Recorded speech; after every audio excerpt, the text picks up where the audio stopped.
Olá, boa noite. Estamos começando mais um podcast Área Política e hoje eu recebo aqui nos estúdios para conversar comigo Mário Assad e Rodrigo Célio de Castro, duas personalidades do estado de Minas Gerais, para nós debatermos os principais assuntos em vigor na nossa política atual. Quais são os caminhos da política moderna? Qual o futuro de Belo Horizonte e da atual prefeitura? Como se dá o cenário internacional com o novo taxamento de 50% pelo Trump? Tudo isso e muito mais agora com vocês no Área Política. E para começar esse papo, eu vou começar a falar do Mário Assad. Casado com a Rita, casou com 18 anos de idade, casado há 40 anos, vice-presidente da Asprom, onde o seu pai foi fundador. A Asprom hoje é uma associação que atende 2.000 crianças, com mais de 6.000 crianças na fila de espera, que leciona mais de 20 cursos totalmente gratuitos para exatamente fazer a inclusão de crianças carentes ao mercado de trabalho, trazendo assim mais justiça, desenvolvimento e condições de concorrer igual com adolescentes que têm uma condição melhor, né? Também foi deputado federal entre 1994 e 2006 e articula hoje campanhas políticas como, por exemplo, a do ex-prefeito de Belo Horizonte, Fuad Noman. E também recebo aqui Rodrigo Célio de Castro, que tem um longo currículo. Rodrigo Célio de Castro é representante da União Vogal da Junta Comercial de Minas Gerais, presidente da Comissão Provisória do PSD de Belo Horizonte, presidente do Instituto Célio de Castro, assessor da Belotur, atuando na diretoria de novos negócios, promovendo a interlocução entre a Setur e a PBH, assessor da Secretaria de Desenvolvimento Social do Estado de Minas Gerais, atuando na Subsecretaria de Direitos Humanos, secretário executivo da CONPED, Conselho Estadual dos Direitos da Pessoa com Deficiência, atuação junta à Assembleia na criação da Comissão Permanente dos Direitos das Pessoas com Deficiência, membro executivo municipal da CRTT Oeste, Centro Regional de Transporte e Trânsito, assessor da Secretaria de Desenvolvimento Social do Estado de Minas Gerais, diretor do projeto Curumim, Unidade de Venda Nova, participação na elaboração e implementação do Fórum Estadual e Municipal da Agenda 21, conselheiro da Fundação Zoobotânica, participação do primeiro FESTPEN, Festival de Penitenciárias, assessor da Secretaria Municipal Adjunta de Esporte e também atuação nas áreas de vistoria nos equipamentos esportivos de Belo Horizonte. Ou seja, estamos aqui hoje com um homem que tem sua vida dedicada a trabalhar pelo cidadão de Belo Horizonte, que entende tudo da prefeitura, sabe como funciona a engrenagem por dentro e hoje vai esclarecer para nós como está a Prefeitura de Belo Horizonte e qual o nosso futuro. O ANEEL agora tem solução? Ninguém melhor para falar do que ele, que conhece a máquina por dentro. Eu quero parabenizar a presença de vocês, agradecer a vinda de vocês. Seja muito bem-vindo, Rodrigo.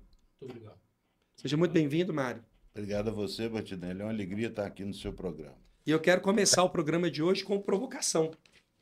Eu lançar para vocês logo uma provocação. Para ambos, os caminhos da política atual.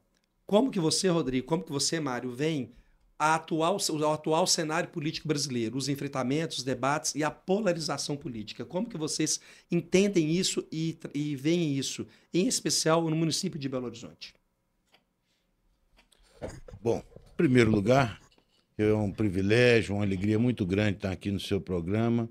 Você é um jovem muito inteligente, muito qualificado, que também tem uma história de vida e que é um orgulho para todos nós que vivemos na nossa capital.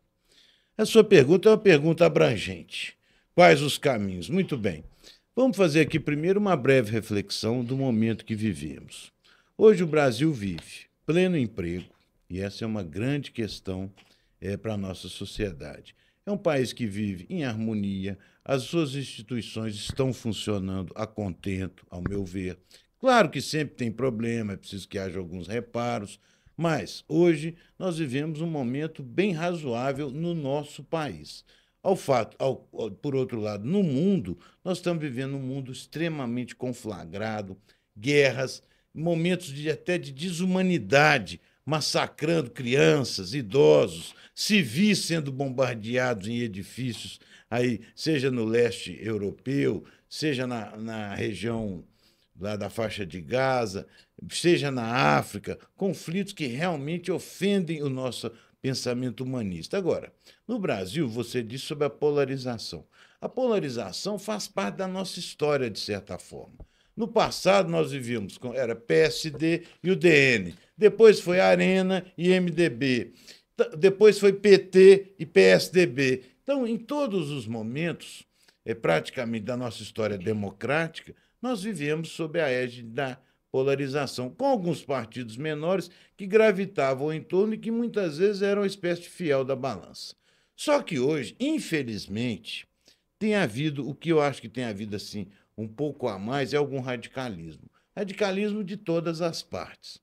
E isso não é benéfico para o nosso processo democrático. Eu acho fundamental que nós tenhamos esquerda representada, direita, centro-direita, centro-esquerda. Agora, o que tem que aflorar acima de tudo são os interesses da sociedade.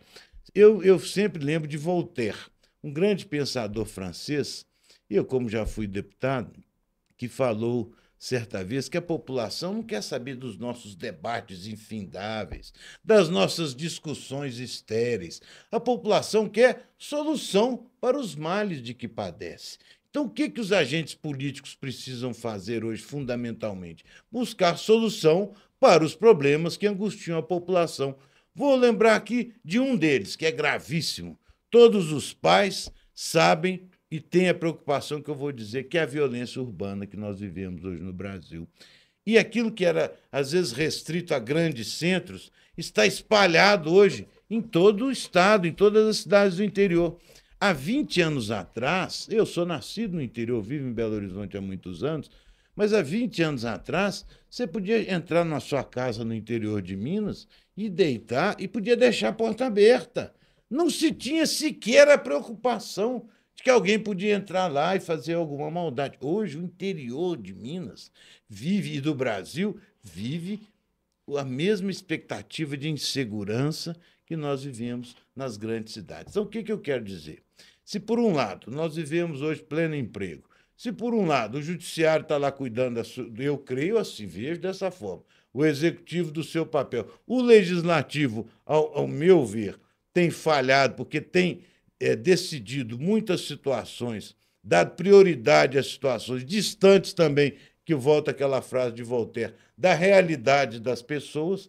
Por exemplo, tem uma decisão do Supremo de que, para se manter o equilíbrio federativo e republicano, era preciso distribuir as cadeiras de parlamentares no Congresso Nacional. Quer dizer, algum estado que a população aumentou, outro que diminuiu, era para vir uma redistribuição. O que o Congresso fez? Aumentou o número de cadeiras de deputado no parlamento. Ora, esse assunto, você frequenta a igreja, bar, restaurante, alguém estava discutindo, ou estava pensando, ou estava querendo que aumentasse o número de deputados federais no Brasil? Alguém sabe disso aqui?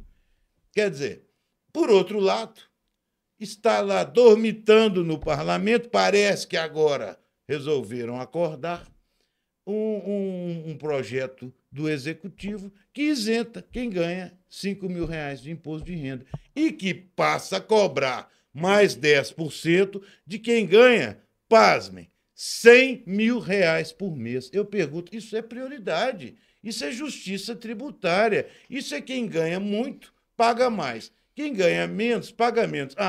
Outro dia eu ouvi um argumento, não, mas quem ganha mais é porque trabalha muito. Não, pera lá. Trabalhador da construção civil. Trabalha muito. Não trabalha muito, não? Ué, mas como assim? Como assim? Porque ganhando 100 mil. Ué, ganha 100 mil, não tem nada contra ninguém ganhar 100 mil, não. Mas pague o imposto devido e pensemos, sim, na justiça tributária. Então, para voltar à sua pergunta e finalizar o meu raciocínio, eu quero crer que o caminho que nós vivemos numa plena democracia, isso é um bem, é um valor fundamental hoje do povo brasileiro, o valor da democracia, da população ir livremente escolher seu representante. Ainda que, às vezes, a gente possa errar. Vou só citar um exemplo para terminar. Considero a eleição mais rica do Brasil a nossa primeira eleição democrática para presidente da República. Logo depois do colégio eleitoral, Tancredo Neves foi eleito ainda na eleição indireta, porque a votação das diretas não havia tido o número necessário para aprovar as diretas, então teve a eleição do Tancredo, que morreu, José Sarney assumiu. mas depois vieram as diretas já. Quem foram os candidatos a presidente do Brasil? Que eu me lembre aqui. Vou primeiro começar da direita até a extrema-direita. Afif Domingos. Nome qualificado. Bom no debate, sabia o que estava falando. Porque, veja bem, nós queremos nomes bons na direita, na esquerda, no centro. Isso é que é fundamental para o nosso país, para nos formarmos como nação. Então, Afif Domingos, Aureliano Chaves, mineiro, foi governador aqui, nomeado, homem íntegro, nacionalista, apaixonado pelo Brasil, da direita. Estava o doutor Ulisses Guimarães, senhor diretas já da Constituição Cidadã, Mário Covas, um político paulista muito respeitado, de um homem íntegro, Leonel Brizola, que tinha governado 2 estados da federação, já tinha sido governador do Rio Grande do Sul e do Rio, único político da nossa história que governou pela via democrática, que eu me recordo, 2 estados, e Luiz Inácio Lula da Silva, e o Collor de Mello. Quer dizer, uma eleição rica de candidatos, nomes extremos, você pode não gostar de um ou de outro, mas tínhamos nomes qualificados. Acabou que elegemos. E eu não sei, a Rede Globo está fazendo aí um programa, um negócio de centenário da Rede Globo. Eu não assisto assim, mas vejo as chamadas.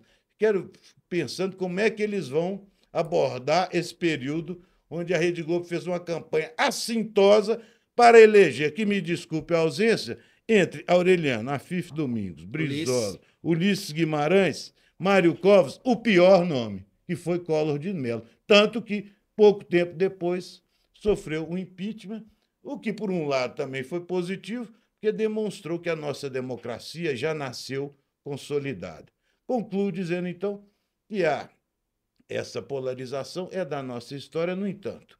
O que tem que permear os nossos debates não são as fake news nem as besteirinhas que a gente vê na internet muitas vezes.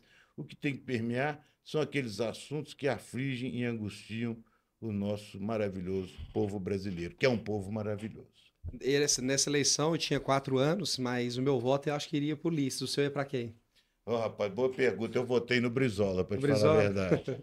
Agora eu vou... Mas pensei muito no Aureliano Chaves. Eu também é um excelente candidato. Eu acho que pela conjuntura política eu ia de Ulisses ali. Agora... Você ia votar muito bem. Pois é. Agora, Rodrigo, nessa briga entre esquerda e direita, a primeira vítima é a verdade. E qual é a verdade dessa esquerda e dessa direita que a gente vive hoje? Dessa briga toda? Bom, antes de mais nada, muito obrigado pelo convite. E eu te falo que falar depois do meu professor Mário Assad sempre é uma missão quase que impossível, que é um cara que tem um conhecimento, uma bagagem muito grande da história política. Ele viveu, ele foi deputado. Bom, eu vou fazer um breve relato do meu passado com a política, né? Sim. Meu pai, ele foi deputado constituinte, federal constituinte, né? Naquela ocasião, ele trabalhou pelo SUS, pela criação do SUS, então ele foi uma pessoa que defendeu o SUS de uma maneira bem assintosa. E eu acho que, voltando à sua pergunta da polarização entre esquerda e direita, como o próprio Mário falou, eu concordo que tem de ter essa polarização, isso enriquece o discurso, mas não dessa maneira onde que acontece briga dentro da própria família. Isso aí não vai levar ninguém a lugar nenhum. Então, o que eu penso é o seguinte: temos de ter a discussão, sim, de maneira saudável, coerente, salutar, discutindo as diferenças, e nunca fazendo a cisão entre família, entre amigos. Quantos Isso amigos... é a cidade, né? Como um todo, É a cidade, de maneira geral. Então, quantos e quantos amigos que já deixaram de ser amigos por causa disso? Então, você não era um amigo de verdade. É patrão demitindo funcionário. Exatamente. Então, quer dizer, eu acho que é a hora da gente ouvir, pensar e ver. Agora, que isso é uma questão que está acontecendo a nível mundial, a gente vê isso muito claro, isso está muito claro.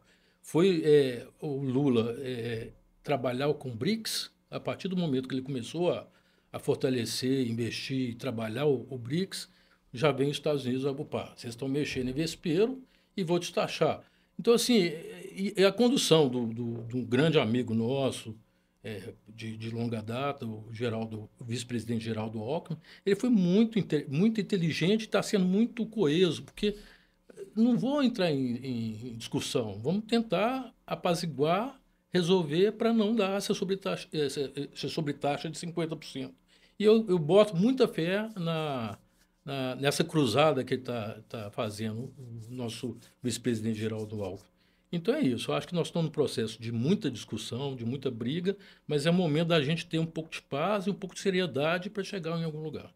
Essa questão dos BRICS e o taxamento do Trump, eu acredito que o Geraldo Alckmin seja um pouco mais equilibrado e um pouco mais profundo no entender e no agir do assunto.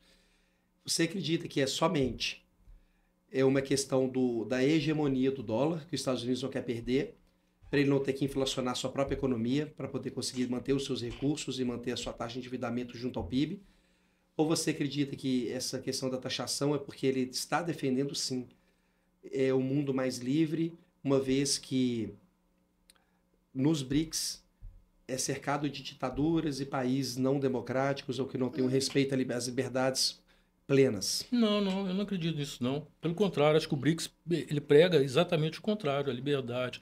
E eu acho que isso aí realmente é a nova edição da nova Rota da Seda, né? Então, quando a gente tem a nova Rota da Seda, ou seja, nós estamos começando a verificar a potência que a China e a região está né, desenvolvendo em cima do BRICS, isso está assustando realmente. Mas eu acho que não é hora de assustar, pelo contrário, é hora da gente tentar uma união e tentar procurar o bem comum. Qual que é o bem comum hoje? O bem comum hoje é o meio ambiente. Se a gente não tiver uma discussão séria e muito aprofundada do meio ambiente, daqui a pouco não vai ter nem mais para que brigar. Nós vamos acabar com o mundo. Então nós estamos à beira de uma catástrofe ambiental sem precedentes e sem volta. Eu concordo quando falam que os Estados Unidos não está querendo defender democracia nenhuma, porque ele não coloca nenhuma sanção ao Catar, ele não coloca nenhuma sanção, ele não liberta Cuba. Merece uma parte. Ele teve a chance agora de poder... Acabou de ganhar um avião da Arábia Saudita. Que é uma ditadura. Ele poderia ter a oportunidade de libertar agora o povo iraniano do regime do Ayatollah. Falou que não quer mexer com isso. Então eu não acredito que seja por relação liberdade. Comercial mesmo. É comércio. Interesse, comercial. dinheiro, Hegemonia. Comercial, hegemonia. Hegemonia e manter o cartel do petróleo nas mãos dele. Sim. Né?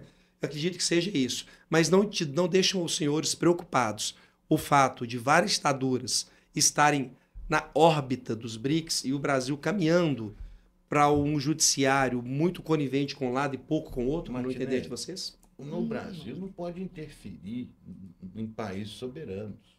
Esses países, eles é que têm que resolver os seus problemas internos. Sim. Não cabe ao Brasil resolver problema interno de outros países. Aliás, isso para mim é muito claro. Agora, ter relação comercial, nós temos que ter com todos os países do mundo.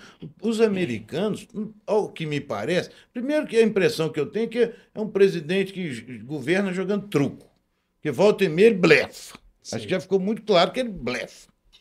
Eu acho que no caso do Brasil, o Brasil está na posição correta. Vai esticar, vai tentar negociar até o último momento. Não, ninguém... Foi uma medida absurda, uma coisa assim, sem explicação nenhuma.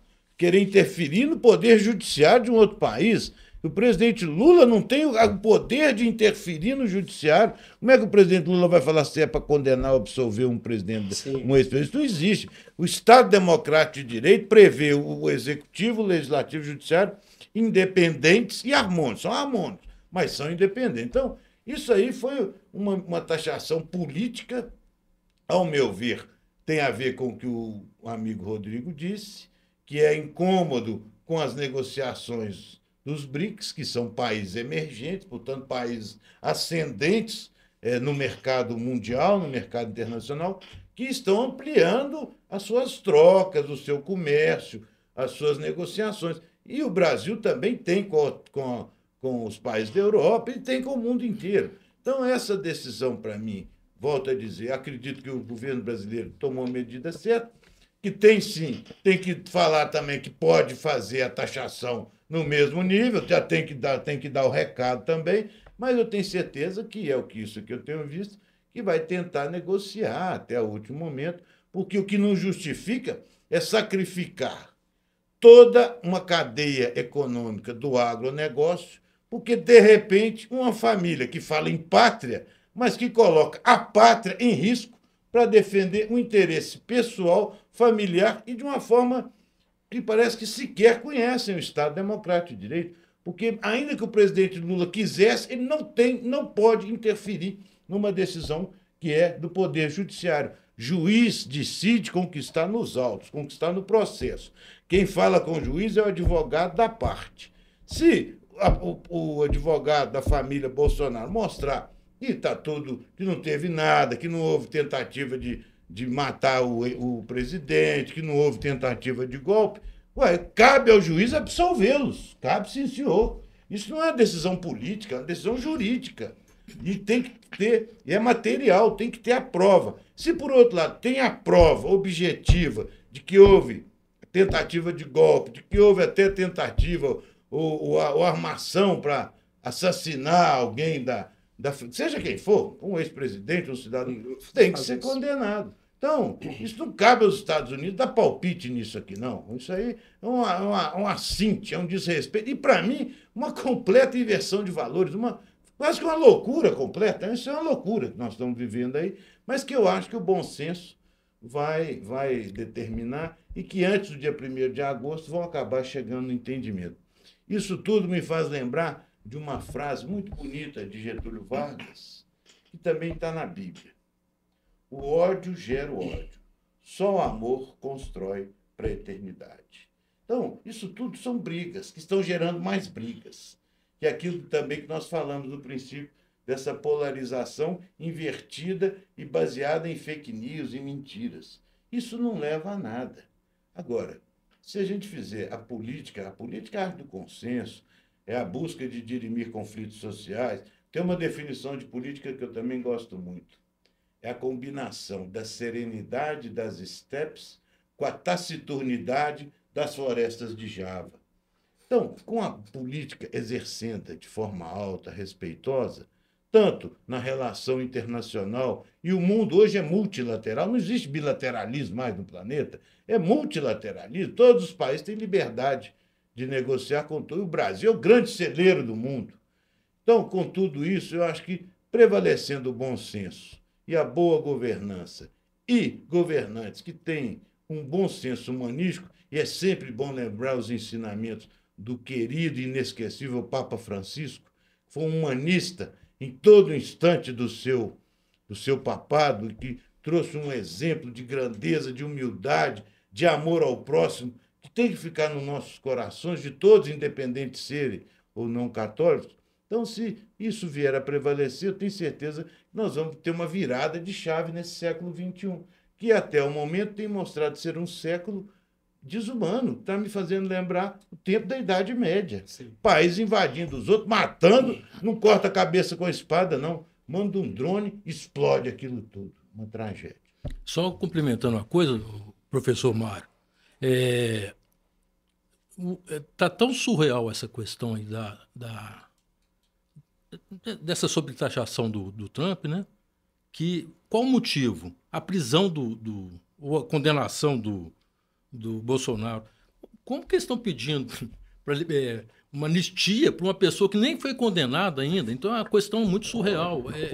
A questão ali da taxação foi totalmente política, não houve nada de economia. Nós temos...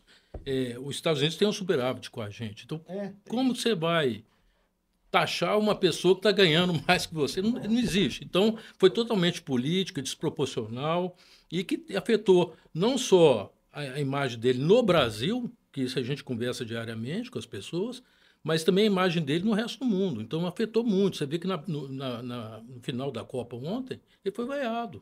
Ele entrou, quando apareceu a imagem dele no telão, ele foi vaiado no próprio país dele. Então, eu não estou falando que é necessariamente só por isso, mas por todas as somatórias de todas as com 3 meses de governo. Com 3 meses. Então é uma coisa surreal, começo, né? É surreal. Já que entramos no assunto taxação, eu vou colocar para você alguns argumentos com relação à interferência em outros países e motivos pelo qual o Trump pode ter taxado o Brasil. Uhum. Ele recebeu um navio de guerra iraniano que é considerado pária no mundo inteiro. A primeira-dama mandou o Elon Musk, o maior investidor global hoje, junto com Bezos, mandou ele, falou, fuck you, Elon Musk. Recebeu uma criminosa condenada no Peru, ainda mandou o avião da FAB buscar um avião oficial de Estado, buscar uma criminosa condenada em outro país, interferindo no poder judiciário de outro país que havia condenado. aumentou impostos no seu próprio país 24 vezes. O Brasil dobrou a sua carga tributária, pesando sobre os mais pobres, o próprio presidente Lula, ao fazendo uma taxa tributária, dobrou o valor do percentual da taxa tributária brasileira, criando 24 novos impostos, um imposto novo a cada 37 dias em média. Desde que assumiu a presidência do Brasil, na relação dívida-PIB, aumentou 1,5% ao ano. A dívida, quando ele pegou, o Brasil devia 4,5 trilhão, hoje deve 8,1 alguma coisa trilhão. E quem vai pagar essa conta são as gerações futuras. Então, a gente, assim, por que não nos indigna, não nos deixa indignado a taxação que o próprio Lula impõe sobre a gente, aumentando 24 impostos, né? A blusinha da Shein e tal. Isso não aumentou mais porque houve reparações públicas ali.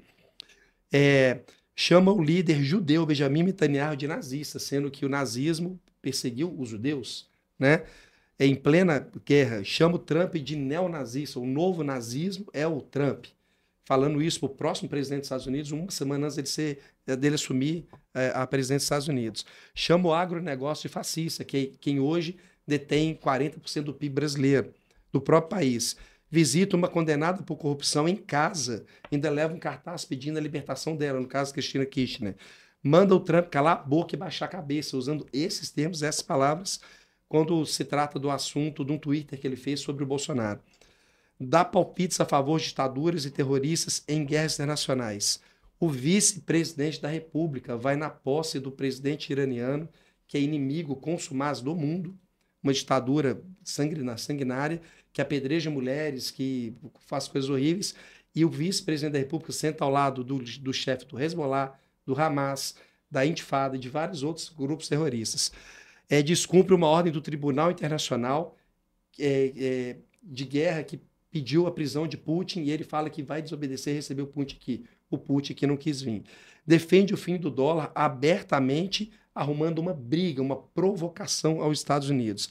Pede à China para intervir na censura brasileira às redes sociais.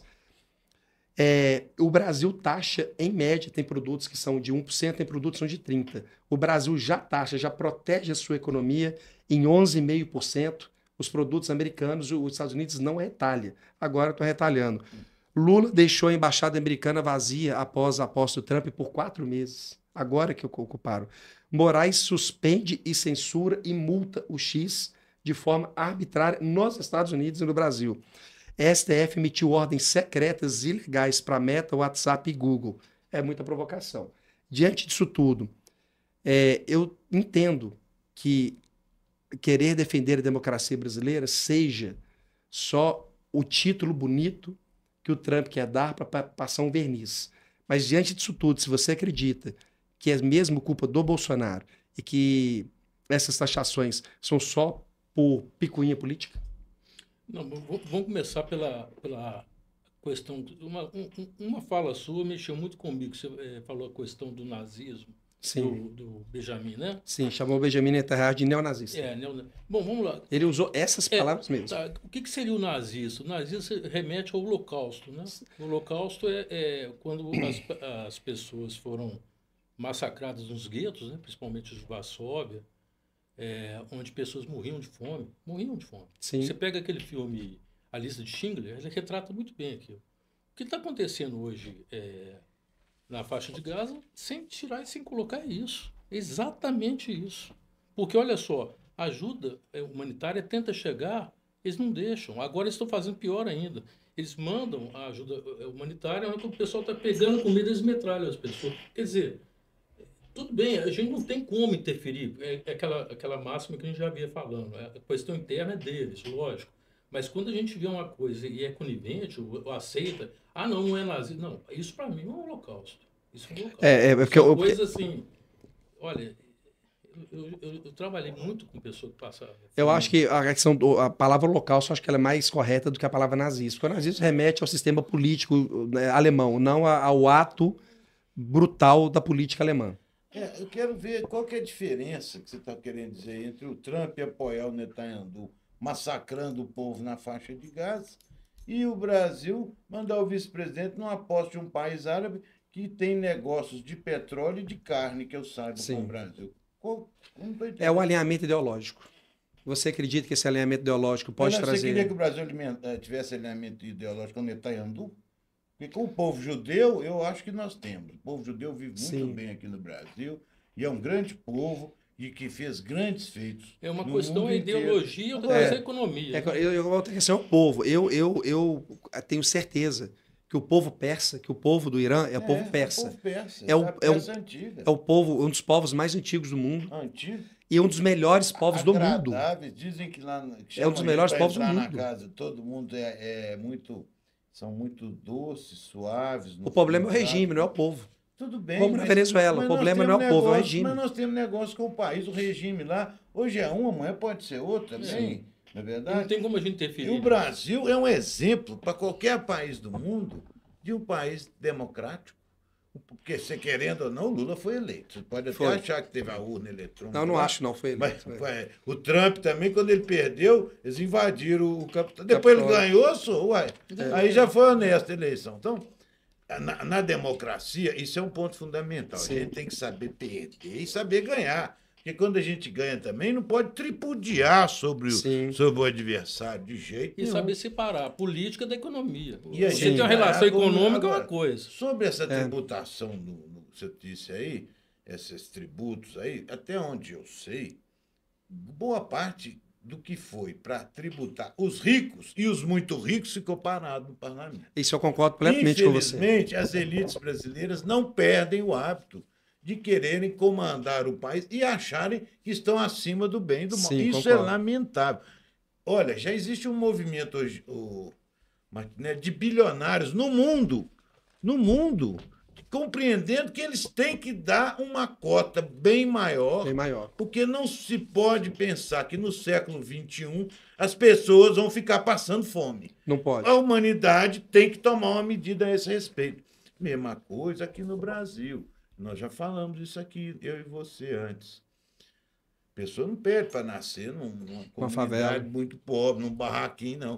Cabe à sociedade, e nós, como sociedade, temos que ter a maturidade, compreender que nós temos que compartilhar para que nós possamos resgatar essas pessoas. Ora, o que é o grande fundamento, eu acho? Eu acho que mesmo na direita, na esquerda, ou seja onde for, a gente tem que lutar, enquanto sociedade, que todos tenham oportunidades Sim. iguais. Iguais. Isso, para mim, é um valor fundamental da vida humana. E quem é cristão tinha que pensar desse jeito. Sim, isso eu concordo. Entendeu? Agora, não adianta eu falar pátria, eu amo a pátria, eu botar a camisa do Brasil, bandeira do Brasil nas costas e achar que a gente pode taxar todo um país porque acha que um presidente tem que interferir no judiciário para aliviar a barra para um ex-presidente. Quando? Que quem tem que decidir se é o juiz e é com o que está nos autos. Vou falar de novo. Sim. Se não tem prova, tem que ser absolvido. Não precisa ninguém dar palpite em nada, não. Tem que ser absolvido.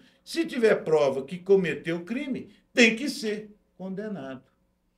Então, eu acho que você elencou assim, você é muito inteligente, tem uma capacidade, você elencou um rol muito grande e que cada ponto aí é passível, sim, de discussão.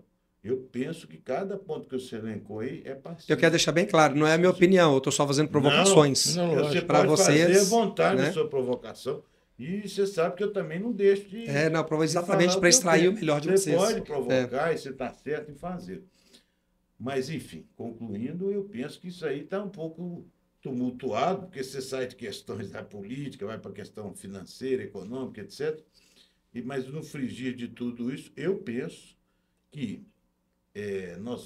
o país não abre mão do multilateralismo, o presidente já disse isso várias vezes. Eu acho que ele, de vez em quando, fala alguma coisa que não precisava também. Sim. Nisso eu concordo com você, que às vezes ele comete algum excesso. Mas como a gente fala aqui, igual eu estou falando aqui no improviso, não tem nada escrito, não estou nem com o Google aqui para me orientar. Eu estou com minhas colinhas Todo aqui. mundo está sujeito a cometer alguma falha, ainda que é um presidente da República, cabe a liturgia do cargo Sim. de ser contido naquilo que fala.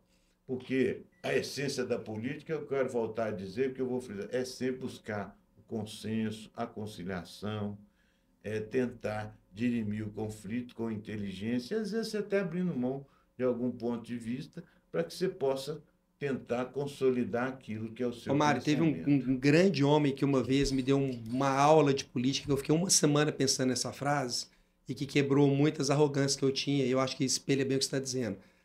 Um grande político chamado Mário, ele falou o seguinte: a política é a arte do possível. É isso. E eu entendo que algumas coisas a gente não pode ser... Quem falou fui eu. Foi você, cara. Você não é tão pau, pé de pedra. Tem que saber negociar, né? Isso, é claro. Agora, vamos entrar no assunto, Rodrigo. Eu quero perguntar para você e depois o Mário comenta sobre o decreto do IOF. Nós estamos aí à beira de um decreto do IOF que deve sair amanhã, depois da manhã. Um decreto que vai aumentar em 1% a alíquota do IOF. Uhum. O povo brasileiro já não paga muito decreto, já não paga muito imposto. Vai ser o 25º imposto que o Lula vai mexer. Esse imposto mexe com o mais pobre ou ele mexe só com o mais rico? Na minha concepção, né, imposto sobre operações financeiras, né, quem trabalha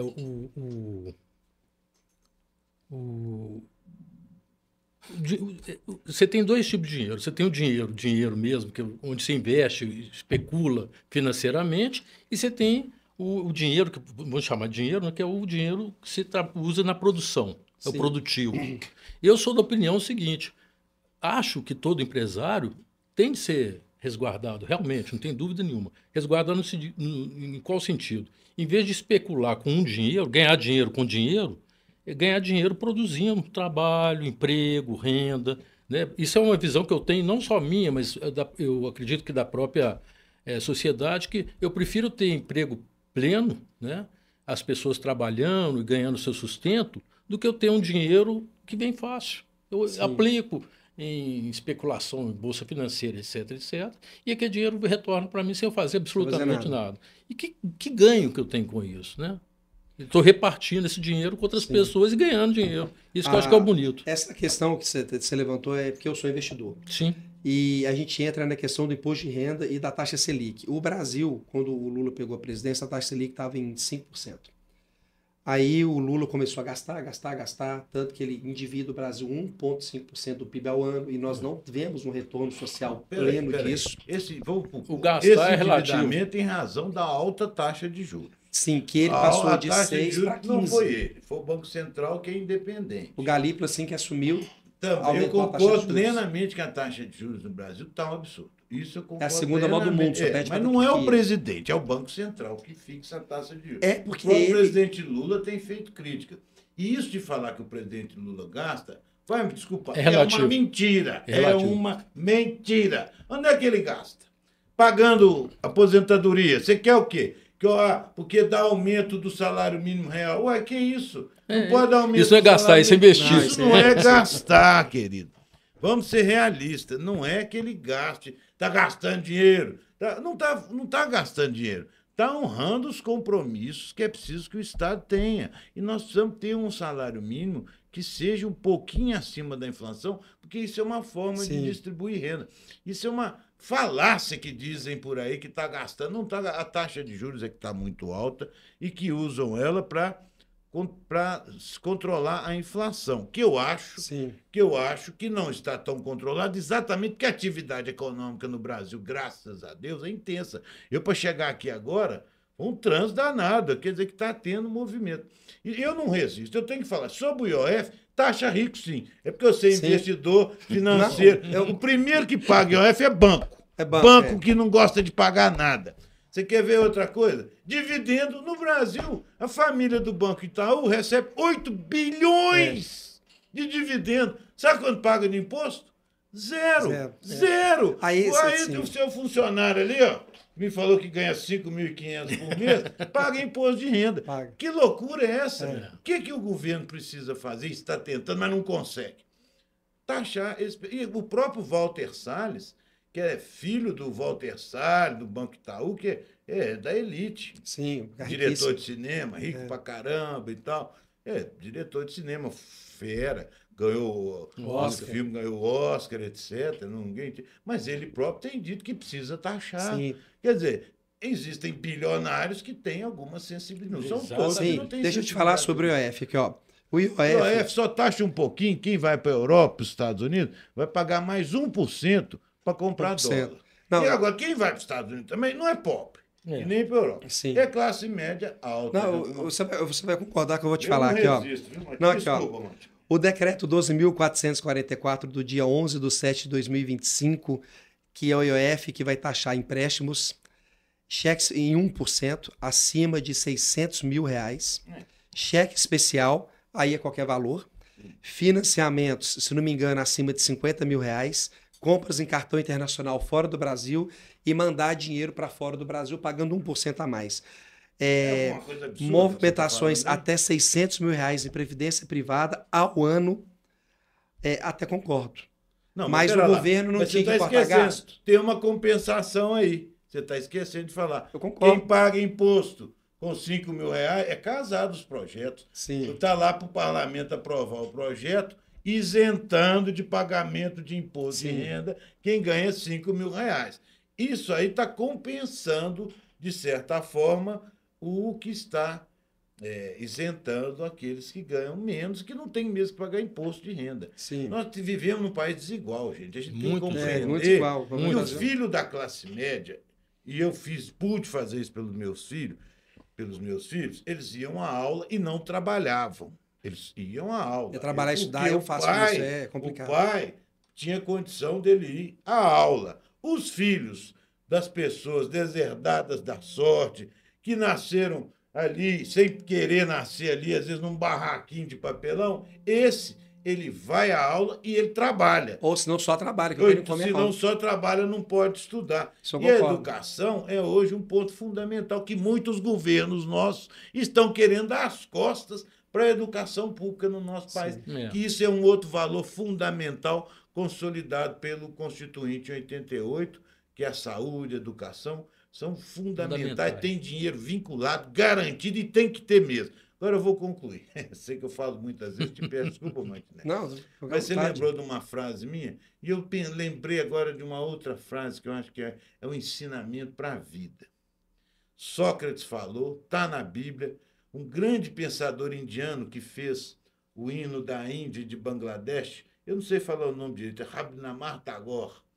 É um grande pensador indiano que foi o primeiro a ganhar um prêmio Nobel, um pensador oriental que ganhou um prêmio Nobel do Ocidente, porque era a Suíça, né, que entregava lá os prêmios Nobel. Ele traz um ensinamento que é maravilhoso, que serve para a vida de todos nós. O último degrau da sabedoria é a humildade. Sim. Então, esse pessoal arrogante, e vou te falar, alguns líderes que você citou os nomes, até a postura deles é de arrogância. É uma coisa impressionante. Sim. Como eles são arrogantes? Parece que sabem mais que todo mundo. Então, eles deviam saber. E deviam ler Sócrates, deviam ler esse pensador indiano, deviam ler um pouquinho da Bíblia e saber que o último degrau da sabedoria, Rodrigo, é a humildade. O grande sábio... Não, quem é que falou? Eu só sei que nada sei. O grande sábio. Isso é uma demonstração de humildade. Então, eu vejo isso como a vaidade, o ego, tem superado muito esse sentimento que devia se prevalecer. Não estou dizendo nem em relação à beleza, você vai passar botão, não. Estou dizendo em relação à vida mesmo, à vida humana. Lógico. O ego é talvez um dos grandes problemas do ser humano. E parece que alguns líderes desses têm um ego de um tamanho que não cabe. O do Trump, o Trump é um ego que não cabe nele mesmo, você que está falando, não fui eu. Você que falou, não fui eu. Tem uma coisa também que é interessante a gente colocar, Martinelli, só para também, nesse raciocínio nosso, a gente está se atendo muito a questões pontuais e bem delimitadas pelo tempo, sabe? Então, por exemplo, vou te dar um exemplo interessantíssimo. Escola plural, que hoje é apedrejada, essa coisa loucura. Implementada pelo Patrus Ananias. E pelo meu pai, o meu pai foi vice dele, deixou de ser deputado federal para ser vice dele. O que acontece? Naquele momento, um tempo, né, vamos tirar um retrato daquele momento. Naquele momento, exatamente naquele momento, não tinha outra solução, a não ser aquela. Ou você fazia isso para evitar a invasão completa, ia ter invasão completa, não ia ter ninguém. Ou você fazia isso de uma maneira temporária, até que a coisa voltasse à normalidade. É a mesma questão, eu te falo, do projeto Curumim que eu trabalhei. O projeto Curumim, naquela época, naquele momento, era interessantíssimo, super interessante. Mas hoje, se você pegar um projeto Curumim, já não funciona. Já houve, ele já foi municipalizado. O que você fazia? Eu mesmo fiz isso. A gente tirava menino de trajetória de rua e trazia para dentro do nosso recinto, dava reforço escolar, ajudava nos esportes, higiene, etc. E o menino saía dali perfeito, entre aspas, né? Porque em alguns momentos também, os meninos todos educados e todos saudáveis, o tráfico cooptava. Então, hoje, o Curumim já não funciona. Naquela época, meu pai fez um projeto interessantíssimo que chamava Projeto Guernica. O que ele fez? Ele pegou os caras que eram pichadores e transformou os caras em grafiteiros. Sim. Então, quer dizer, as coisas são temporais. Da mesma maneira que a questão da política temporal, dos impostos naquele momento são temporais. Nós estamos caminhando para o IVA, né? Pronto da ONU, não, principalmente não. Então, quer dizer, temos os nossos problemas, a gente respeita o Trump lá com as ideias dele, mas aqui não. Aqui quem manda somos nós, somos os brasileiros, né? Então, só para concluir. Rodrigo, falando sobre a Prefeitura de Belo Horizonte, você trabalha na Belotur, você tem uma caminhada dentro da Belotur, e nós temos a Feira Hip de Belo Horizonte. Eu sou expositor da Feira Hip, o meu pai é fundador da Feira Hip, e nós nos sentimos historicamente abandonados pela Belotur. A gente vê a Belotur fazer carnaval, até empresas privadas, a Belotur gasta dinheiro público para poder divulgar como mercado central. Qual o problema da Belotur, qual a Feira Hip de Belo Horizonte, que não apoia e não coloca no calendário municipal de turismo a Feira Hip de BH? Bom, só para esclarecer, eu não trabalho mais na Belotur. Já trabalhei no passado, em gestões passadas, que eu volto, o que a gente havia falado naquele no bloco, vamos dizer, na pergunta anterior, que as questões também são pontuais. Eu concordo com você. Acho que o investimento tem que ser macro, enorme. E eu acho que um dos prefeitos que mais investiu na Feira Hip foi o Dr. Célio de Castro. Meu pai foi uma pessoa aguerrida ali, ele sempre defendeu aquilo de uma maneira muito forte e contundente. Tanto é que quando, eu lembro isso muito, muito claramente, ele estava fazendo uma campanha para prefeito e teve uma pessoa que teve um ataque epilético, alguma coisa assim, e ele estava andando, parou com o médico, em primeiríssimo lugar, salvar a vida humana. Então foi lá e salvou essa pessoa e as pessoas ficaram doidas. Então ele andava na Feira Hip sem segurança, nunca andou com segurança. Porque não devia nada para ninguém, graças a Deus. Então é o seguinte, eu hoje estou na junta comercial de Minas, que mexe exatamente em cima do empresariado, né? Então eu estou, vamos dizer assim, que na minha trajetória como agente público, é a primeira vez que eu estou mais, não vou te falar, mais para o lado do empresariado, vamos dizer assim. Sim. Já trabalhei na Belotur, sim, há muito, muito tempo atrás. Eu concordo com você, precisa ser investido. Acho que é um patrimônio que nós temos em Belo Horizonte, mas eu acho que cabe também, de repente, uma cobrança mais firme com os nossos vereadores. Eu acho que é hora de procurar os nossos vereadores e falar assim, olha, o vereador, não é pelo fato de você ser feirante ou ter nascido na feira nem nada, mas é um patrimônio. É igual o queijo é para Minas, sim, a Feira Hip é para Belo Horizonte. É o patrimônio cultural da cidade. Então, vamos investir. Pô, eu trabalhei no Centro de Arte Popular, tinha obras do Maurino, que eram fantásticas. Então, tinha vários artistas populares lá da Feira Hip que expuseram, e as pessoas que vêm de fora do Brasil ficam loucas com a expressividade, com a arte de lá. Então, eu acho o seguinte, eu até me proponho, caso você ache interessante, de ajudar você a chegar em um ou outro vereador que eu tenha acesso e a gente trabalhar isso. Ô Belotur, vamos investir. Ô Belotur, vamos fazer isso. Mas acho que aí o caminho correto é via realmente. Eu acho, isso é sugestão minha, tá? Sim, sim. A gente tenta ver a Câmara Municipal, mas é sempre tudo muito lento. Agora eu quero dizer uma coisa: Célio de Castro marcou a minha educação. Sim. Célio de Castro, quando o Feira Shop pegou fogo, ele foi lá pessoalmente atender as pessoas. Sim. Na minha opinião, e não é porque você está aqui, tá? O melhor prefeito da história de Belo Horizonte e um dos melhores caráteres que houve no Brasil em Belo Horizonte. Para mim é uma honra ter você aqui e ter sua história aqui com a gente tratando desses assuntos, e a política precisa de pessoas como seu pai e como você. Muito obrigado. Só um parênteses.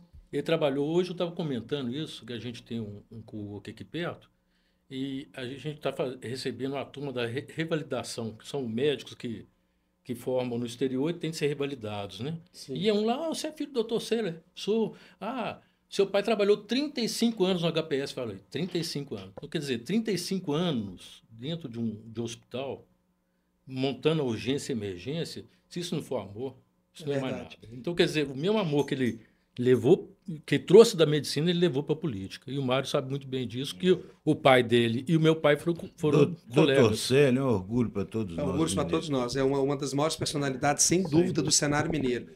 O meu pai está com câncer de estômago e câncer de próstata e ficou internado no Hospital Célio de Castro, muito bem tratado. O hospital, na minha opinião, melhor que muito hospital particular. Com certeza. E eu queria que você falasse exatamente sobre você que é médico, seu pai que foi médico. Não. Você não, seu pai foi médico. Que você falasse exatamente sobre o SUS e a situação de Belo Horizonte do anel rodoviário. Eu vou falar do SUS. O SUS, eu li recentemente uma reportagem num desses jornais, não é fake nem nada. Um norte-americano veio para cá e estava mexendo no carro, caiu a porta traseira, bateu na cabeça do cara, o cara começou a sangrar e tal. Em poucos minutos estava chegando a ambulância do SAMU, colocou o cara dentro da ambulância, levou para o hospital, fez a tomografia, fez o raio-x, suturou e falou assim, olha, você está ok. Aí ele falou assim, quanto que eu tenho que pagar? Absolutamente nada. Faz isso nos Estados Unidos. Não tem como. Faz isso na Europa. Se você chamar a ambulância, $300.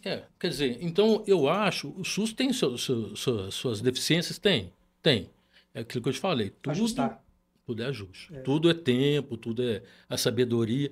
Então, o que a gente não pode fazer é desconstruir. Porque as pessoas querem hoje que você desconstrua uma coisa que já está funcionando por interesses. Da mesma maneira que o Trump tem interesse em vender armamento, tem pessoas que têm interesse em desarticular o SUS para poder ganhar dinheiro em cima da miséria. Me parece que o Trump ele quer jogar fogo no incêndio para vender arma. Exatamente. Foi o que o nosso sábio amigo Mário Assad falou.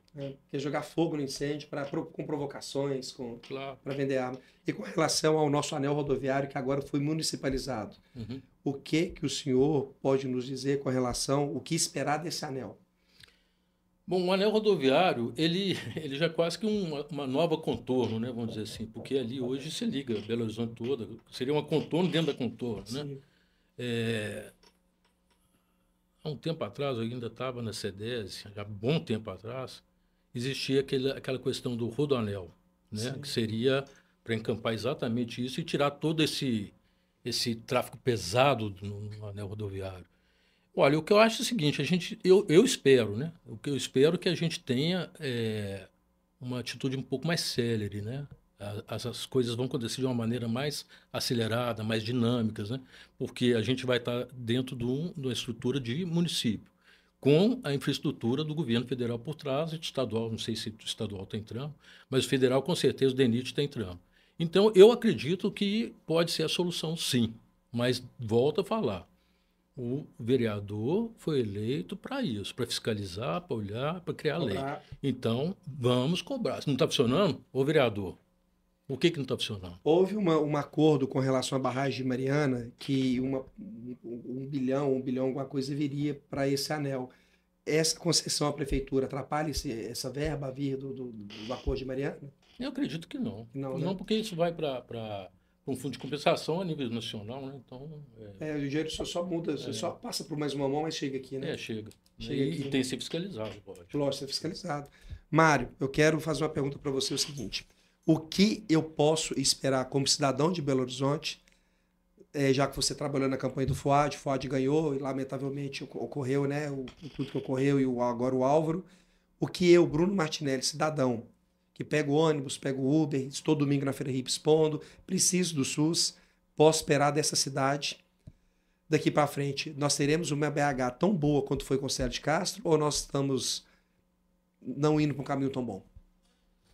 Martinelli, sua pergunta é um exercício de futurologia. Nós trabalhamos por FUAD e por um fato de vida, né? Infelizmente ele se foi, ele já estava doente, nós sabíamos disso. Eu tenho uma expectativa muito positiva em relação ao prefeito Álvaro Damião. Primeiro, eu tenho notado, não sei se você tem notado nos movimentos dele, ele quebra um pouco a polarização. Ele tem tentado, isso eu estou dizendo não, de fora, estou de fora do governo, estou te falando como um cidadão que está acompanhando pelo jornal, moramos em Belo Horizonte. Ele agrada, tem hora que gregos e troianos, e desagrada, tem hora gregos e troianos. Então, isso para mim já tem sido um ponto muito positivo que eu tenho notado nele. Ele não está, ele até agora, para mim, ele não se vestiu nem de um e nem do outro. O que eu acho, volta, muito positivo. Ele demonstra o quê? Que ele está preocupado com Belo Horizonte. Ele já está vestido com a roupa de prefeito da capital. Ele quer fazer um bom governo para o povo de Belo Horizonte. E, nesse sentido, ele vai tratar com uns e com os outros. Isso é o que está transparecendo para mim. E eu só tenho que aplaudir essa posição do nosso prefeito, que também foi pego um pouco de surpresa. Ele era o vice-prefeito, de repente, o nosso querido Fuad nem assumiu nenhum dia, né? Foi o problema. Tive no hospital e não saiu mais. No hospital, não saiu mais. Ele teve uma posse ali do hospital, mas mais simbólica.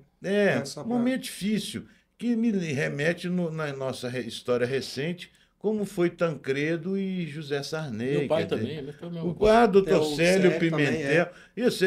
Então, por tudo isso, a minha expectativa é positiva. Eu acho que o Damião tem experiência, porque ele foi vereador, ele conhece muito bem Belo Horizonte. Eu tenho visto que ele também tem tido uma posição que me agrada muito, porque eu estou lembrando aqui de uma música do Milton Nascimento, grande compositor, nascido do Rio, mas mineiro, né? Viveu em Minas e tudo. Ele fala, num determinado momento, que todo artista tem que ir aonde o povo está. Sim. O político, mais do que o artista, ele não tem que ele tem que estar aonde o povo está. E o Damião, não sei se vocês sabem disso, ele tem feito mais uma coisa que tem me agradado muito. Ele sai da prefeitura e vai a pé, sem aquele aparato, aquela coisa toda. E isso, tipo do doutor Célio. Eu lembro de ter recebido o doutor Célio no Museu do Telefone. Eu trabalhava na Telemig, que era a empresa de telefonia, e o Museu do Telefone era do tamanho desse andar aqui. Nós ficamos uma tarde lá, porque o doutor Célio, naquela calma, ele era muito calmo, parava um por um dos aparelhos, lembrava de uma história, contava um caso. Quer dizer, ele era um político também, na acepção máxima da palavra. Mas o que o Damião faz? Ele já foi, inclusive, a eventos, meu filho é produtor cultural, de repente eu vejo ele lá. Não é que ninguém... De repente ele chega. Então, quer dizer, que ele tem aquela preocupação, que isso não é demagogia, porque ele vai silenciosamente chega, de saber o que está realmente acontecendo naquele lugar, como que a população está se sentindo naquele lugar. Então, a minha expectativa é positiva. Agora, só o tempo vai nos dizer se realmente a minha expectativa é correta, mas eu acho que ela é correta, sim. Ele está preparado? Muito, né? Eu acredito que ele esteja assim, né? Como ele foi vereador, doutor Ulisses Guimarães, você falou que você ia votar nele para presidente. Se na época, se for com a cabeça de hoje, eleitor. Naquela época... Então ele dizia que o político tem que sargentear primeiro. Sim. A gente já não pode chegar lá no topo, sim, não. Então, nesse ponto aí, o Bolsonaro sargenteou, porque ele foi, sim, deputado. O Lula sargenteou como ninguém, porque veio no pau de arara, fez o maior sindicato desse país, que foi o Sindicato dos Metalúrgicos, na época. Fez o maior partido desse país também, porque, querendo ou não, o PT se transformou, é uma grande bancada, é o partido do presidente. Tudo foi. Ninguém elegeu tantas vezes presidente da República do Brasil como Lula. Ninguém. 3 vitórias diretas e 2 com a Dilma. Então, sargenteou. Estou contando isso tudo para dizer que tem que sargentear. E o Álvaro Damião, ele sargenteou, porque ele foi vereador, ele é radialista, foi radialista. Teve sempre com o povo. Teve sempre junto do povo. Então, a nossa expectativa ainda aqui, nós queríamos que o Fuad estivesse aqui, que os dois estivessem governando Belo Horizonte.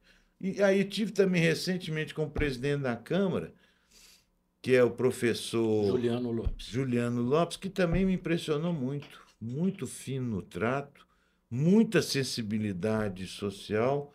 Então, olha, nós que moramos e vivemos em Belo Horizonte, a minha expectativa é muito positiva, porque temos um bom prefeito, tenho convicção que teremos e temos um bom prefeito e um bom presidente da Câmara. A cidade tem alguns problemas, como toda grande cidade, mas... Não pode o conservadorismo avançar.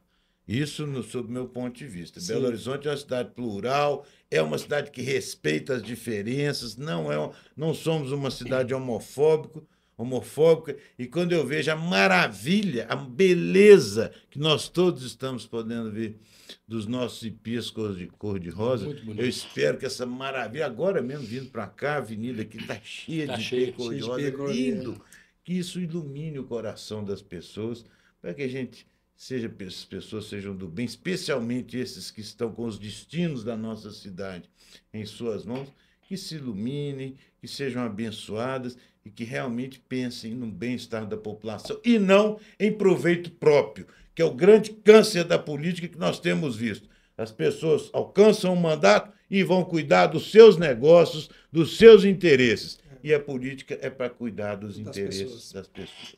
E, Martinelli, você está de parabéns. Nós ficamos muito à vontade aqui. Demais. Né? O Rodrigo é uma pessoa maravilhosa, né? Só queria fazer a última parte aqui. Você gostou da vinda do Rodrigo, né? Gostei demais de estar aqui. Por tudo que ele representa. Exatamente, e pela grande figura que ele é. Sim, claro. Então, acho que nós só temos que agradecer, lógico. né, Rodrigo? O Mário falou uma hora agradável aqui.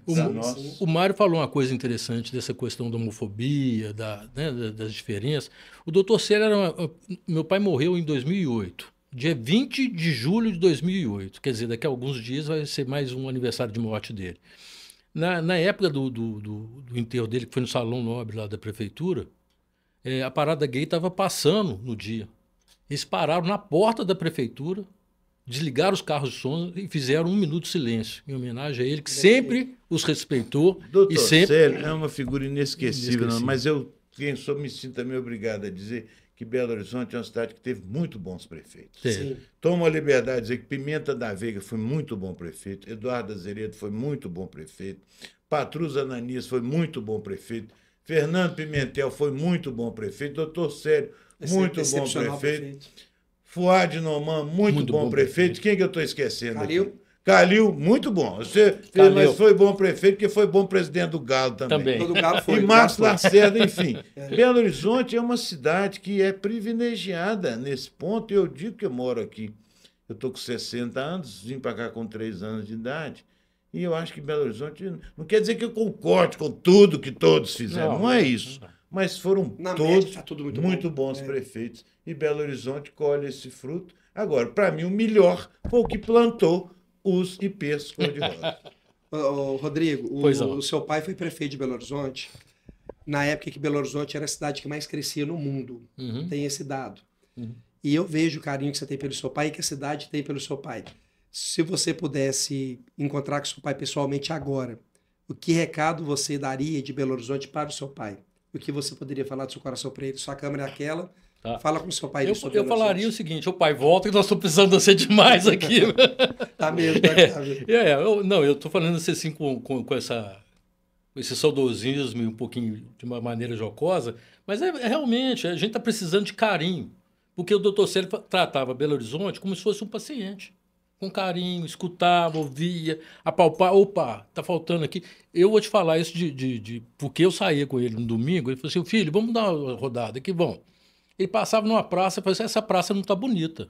Ele pegava o telefone, naquela época começou o telefone celular, ligava para o secretário: ó, eu estou na praça tal, assim, assado, ela não está boa, por favor, vamos arrumar ela, melhorar ela, porque não está boa. Que pessoa que tem um carinho com isso? Participativo. Não, estou te falando de uma maneira assim, mais simbólica, né? Mas foi uma pessoa que ele teve isso. Então, mas eu acho que essa questão dele vem muito da questão da medicina, né? De escutar, de ver, de sentir. Ah, mas o médico sente, o médico sente muito, sente demais. Então ele pegou da medicina e jogou na política. Entendeu? Rodrigo, o seu pai não teve a ambição de ser governador. Quase. Bateu na trave. Porque ele teve esse AVC antes, mas já estava tudo preparado para ele ser. Inclusive o AES me virou e falou: se o doutor Célio tivesse saído candidato, eu não sairia, não. Ele foi porque o Célio não deu, né? Outra pegada, a gente estava falando do Lula um pouco tempo atrás. O primeiro mandato do Lula, o Lula chegou em Belo Horizonte e convidou ele para ser vice. Aí meu pai falou: não. 2 de esquerda aqui não vai ter jeito. A gente não ganha de jeito. É mesmo, o Lula chamou o José de Alencar. Aí meu pai falou: eu vou te apresentar uma pessoa. Aí o meu pai apresentou o José Alencar para ele. E foi um grande vice também. Foi um grande vice. E que até hoje eu tenho cartas dele e tal. Nós temos um acervo muito bonito. Então, assim, Tem histórias para te contar aqui do Tancredo, tem história com o Tancredo Neves. Então, assim, nós temos histórias. A beleza da política mineira é isso, são histórias, são causos, né? Sim. Então, acho que isso aí que a gente tem que trazer. Essa questão de seara, briga, esquerda, direita. Não, vamos tentar ser uma coisa coesa Chegar e no tentar. denominador comum. Exatamente. É. Agora, com relação ao seu futuro, você pretende se candidatar a vereador ou a prefeito, alguma coisa? Não, primeiro momento, não. Eu estou seguindo minha vida, mas se eu for convocado, se for chamado, né, principalmente pelo meu guru aqui, com certeza Eu acho que irei. ambos deveriam, pelo menos o meu voto vocês teriam, viu? Opa. Martinelli, obrigado. Ô, Mário, Uma deixa o seu recado declaração sua final. de voto em público nos honra. Eu voto, com profundamente. certeza eu voto vocês. Se a gente não for concorrente. Mas se não for, meu voto é seu. Eu jamais concorreria com você, eu abriria a Imagina, mão né? para te apoiar. Ô, Mário, a sua família está te vendo. A sua esposa, a dona Rita, a senhora Rita, seus filhos. E você, como homem que teve uma vida digna, uma vida exemplar, uma vida... E eu sei o tanto que sua família é cara para você, o tanto que sua família é importante para você. Verdade. Deixa um recado final para sua família e para o povo de Belo Horizonte, que conta com a sua sabedoria nas articulações políticas. Não, veja bem, Martinelli, acho que nós passamos aqui uma hora muito agradável, nós discutimos, tivemos liberdade para colocar os nossos posicionamentos. Minha família, ela fala fundo do meu coração, como acho que todas as famílias, todos nós somos filhos, às vezes somos pais, nem sempre, mas somos filhos e mãe, pai, enfim, estão sempre na nossa alma, na nossa vida. E eu tenho um amor muito grande, mas como acho que todo filho, todo pai tem pelos seus filhos, pelos seus pais. E Belo Horizonte é uma cidade acolhedora, de um povo amigo, de um povo alegre. Belo Horizonte, de uns anos para cá, então, virou uma cidade muito festiva. Esses dias mesmo eu fui num festival de música na Avenida Augusto de Lima, tinha ali em frente ao AB festa, tinha na Praça JK, tinha festa na cidade inteira. E festas o quê? Bem organizadas, as pessoas numa boa, irmanadas, ali convivendo em paz. Na Feira Rei, mesmo você vai lá na praça, que agora é praça, que vai ser chamada Praça Fuad Norman, você pode chegar lá que tem um samba lá por volta de 1 hora da tarde, as pessoas se confraternizam. Então nós não podemos deixar que esse ódio, que a política do ódio, que divide, nos contamine. Nós somos, você já falou, nós somos, antes de tudo, mineiros. E os mineiros são conciliadores, são da paz, são do consenso e, sobretudo, da integridade, porque a política tem que ser feita com integridade. Então, cabe mais do que nunca à sociedade ficar atenta também quando escolher seus representantes, verificar se aquela pessoa tem compromisso com o exercício da cidadania, com amor à nossa cidade, ao nosso Estado e ao nosso país. A democracia é um bem inalienável do povo brasileiro. O SUS, você já falou muito do SUS, foi uma conquista da sociedade brasileira que tem que ser inabalável, que não pode ser, só pode ser aperfeiçoada, e tem sido aperfeiçoada, sim. Olha que é uma população gigantesca para o SUS atender. Nós sabemos que tem problema, todos nós sabemos que tem problema, mas tem que ser aperfeiçoado. Então, são patrimônios, democracia e SUS, são dois patrimônios do povo brasileiro. E são duas coisas. E nós que temos, muitas vezes, nós mesmos fazemos pouco do nosso país, fazemos pouco de nós mesmos. É preciso que a gente também tenha orgulho das conquistas que, enquanto nação, nós obtivemos. E duas já estão aí. Democracia, SUS. Precisamos avançar mais. Educação, infraestrutura, redução da desigualdade social. Nosso país tem 202 anos de independência. Somos jovens. Eu tenho convicção que vamos muito, muito em breve. Já somos das 10 maiores economias do mundo, mas só se a economia não resolve. Nós temos que ser o país do fim da desigualdade social. Acho que esse é o grande objetivo nosso. E, sobretudo, um ponto eu coloco fundamental para os governos: a importância do combate à insegurança pública que vivemos. Sim. No mais, Martinelli, sempre uma alegria estar com você. Tive o prazer de te conhecer na campanha política e eu tenho uma convicção muito grande. Você tem muito futuro na política da nossa capital. Imagina, eu agradeço. Eu quero agradecer a presença do Mário Assad, ex-deputado federal por Minas Gerais, e também agradecer a presença do Rodrigo Célio de Castro, filho do nosso honroso, saudoso ex-prefeito de Belo Horizonte, Célio de Castro, o melhor prefeito da história de Belo Horizonte. Na minha opinião, acho que da grande maioria do povo belo-horizontino. E... Posso encerrar aqui? Pode, Desculpa te interromper. Agradecer também a presença aqui, eu acho que foi muito boa. Como o Mário falou aí da esposa, grande amiga Rita, eu gostaria também de falar da minha querida Andréia Quintela, que hoje está lá trabalhando. Eu falei, segura a onda um pouquinho que eu vou lá ajudar. Nós temos um co-work aqui na Raja Gabaglia, chama Hábil Co-work, e ela está lá agora segurando a onça. E eu estou aqui, mas em breve já estarei com ela lá, matando a saudade. E ajudando ela a trabalhar, né? Com certeza. A última pergunta, você é atleticano ou cruzeirense? Atleticano. Então hoje nós temos uma bancada alvinegra. Sempre atleticano aqui. Graças a Deus. Tá bem sofrido. Mas... Tá bem sofrido, ainda mais que o rival lá resolveu jogar, mas... E outro detalhe, eu sou dono de uma fábrica de calçados chamada Bruno Martinelli Choice, não tem presente para os senhores, porque eu só faço sapato de mulher, mas as esposas vão ganhar um brinde aqui da Bruno Martinelli Choice. Depois você me conta o número que a sua esposa calça. Com certeza. A sua também. Você é muito gentil. E a gente encaminha para casa de vocês e o brinde da Bruno Martinelli Choice para vocês, tá? Te Pessoal, agradeço. é isso aí. Com essa presença, com essas duas presenças ilustres hoje, um papo de alto nível. Fiz provocações, mas quero deixar bem claro, as provocações são exatamente para que eles refutem e coloquem o máximo dos argumentos e do ponto de vista. E como vocês viram aqui, ambos saíram muito bem, e quem ganha com isso é você que está em casa, que fica sabendo com mais profundidade a verdade política e a profundidade em que tudo precisa ser dito, não o superficial, que é muito fácil enganar vocês com isso. Então, quero agradecer a presença de ambos. Até o próximo episódio. Fique com Deus. Muito obrigado.